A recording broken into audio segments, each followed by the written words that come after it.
berlanjut ke Bung Ken selaku aktivis orang Bekasi, menguasai tentang sejarah Bekasi, menguasai tentang isu-isu pertanian. Ya, Bung Ken ya, Bung. Biar bagaimanapun, ya ini mohon maaf ya, ini publish. Hari ini terkait isu primordialisme itu pada akhirnya nanti muncul. Karena kita tahu dua kandidat ini seandainya lolos, Haji Marzuki dengan Dhani Ramdan, ya, itu bukan asli orang Bekasi.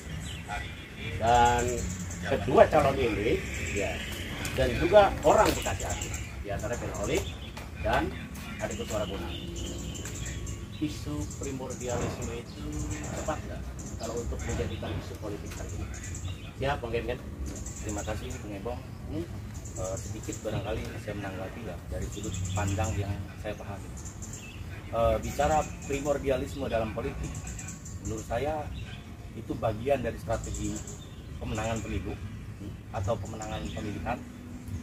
Tetapi dalam kondisi Bekasi yang heterogen seperti ini, menurut saya isu primordialisme itu sudah tidak relevan lagi dengan konteks kebekasian ke depan. Itu menurut Anda? Itu menurut saya.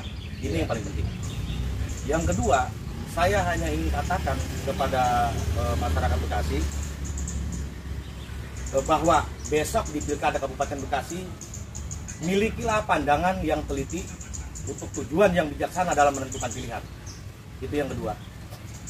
Nah, terkait dengan siapa calonnya, bagi saya siapapun pasangannya besok, menurut saya adalah itu putra-putri terbaik Kabupaten Bekasi. Nah, tinggal konteks masyarakat untuk memilih ini dengan apa?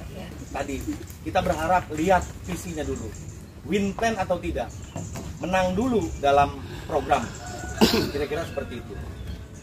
Namun demikian kita tidak melepaskan apa yang menjadi budaya politik di Kabupaten Bekasi ini, bahwa semua ornamen politik itu selalu disuplai dengan apa yang namanya uang. Dan saya berharap, kita semua berharap bahwa itu bukan menjadi ukuran untuk menentukan pilihan. Tapi uang adalah cara untuk menang. Ya, salah satu, uang adalah cara untuk menang.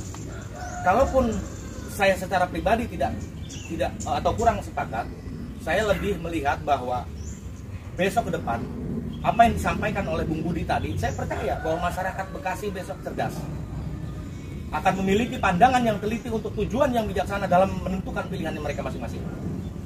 Nah, terkait calon tadi, ada beberapa calon sampai hari ini juga saya sepakat secara clear atau secara absolut ini belum tahu calonnya siapa Bung, sebetulnya baru hanya isu yang dimunculkan, tetapi kita semua yakin bahwa mereka lah calon-calon terbaik. Ini sifatnya prediktif, tetapi kan sudah muncul coba dari banner, dari apapun dilakukan itu orang-orang itu ya. Berarti mereka ya? Berarti mereka yang punya keinginan. Persis. Berarti mereka yang punya keinginan, tinggal barangkali takarannya sejauh mana visi mereka tentang Bekasi ke depan.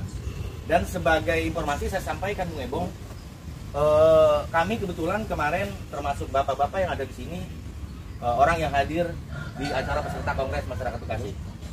Dan alhamdulillah hasilnya sudah diperas menjadi butir-butir resolusi Gedung Juang yang besok tanggal 15 akan kita sampaikan kepada pemerintah daerah dan kita kawal. Dan ini pun akan kita sampaikan kepada calon-calon bupati Kabupaten Bekasi sebagai serapan visi mereka untuk menambah hasanah apa yang menjadi kebutuhan ke depan Bekasi untuk diselesaikan lewat kebijakan. Kalau hari ini calon dia setidaknya punya mimpi bagaimana cara dia untuk membangun Bekasi tanpa membawa itu tadi resolusi Gedung Juang itu. Menurut saya ini bukan persoalan setuju atau tidak. Ini soal isi kepala seorang pemimpin. Betul. Dan menurut saya apa yang dituangkan dalam resolusi ini itu sama halnya dengan apa yang diharapkan oleh para calon-calon itu sendiri. Sebab apa? Sebab isinya adalah untuk kebaikan bersama buat Bekasi. Tidak ada kanalisasi kepentingan kelompok, golongan atau pribadi. Menurut saya seperti itu. Dan bagi saya dan harapan saya juga melihat pemimpin itu bukan berarti tua, muda, orang politik ataupun bukan itu. Tapi di mana dia lahir. Persis. Karena begini, kan pada suatu saat nanti primordialisme ini akan muncul ke permukaan menjadi isu politik yang paling efektif. Ya, ini pasti akan masyarakat tentunya ya masing-masing punya cara dong. Ini bagaimana untuk melemahkan musuh selagi isu primordialisme itu tidak secara kontras ya ditampilkan oleh para tim, baik para pendukung. Kalau soal itu, Bagaimana pandangan Anda? kalau menurut saya soal itu masyarakat Bekasi hari ini sudah dewasa untuk menentukan pilihan. Belum, Pak. Ini pandangan saya. Tetapi memang begini, ketika ada isu primordialisme dan itu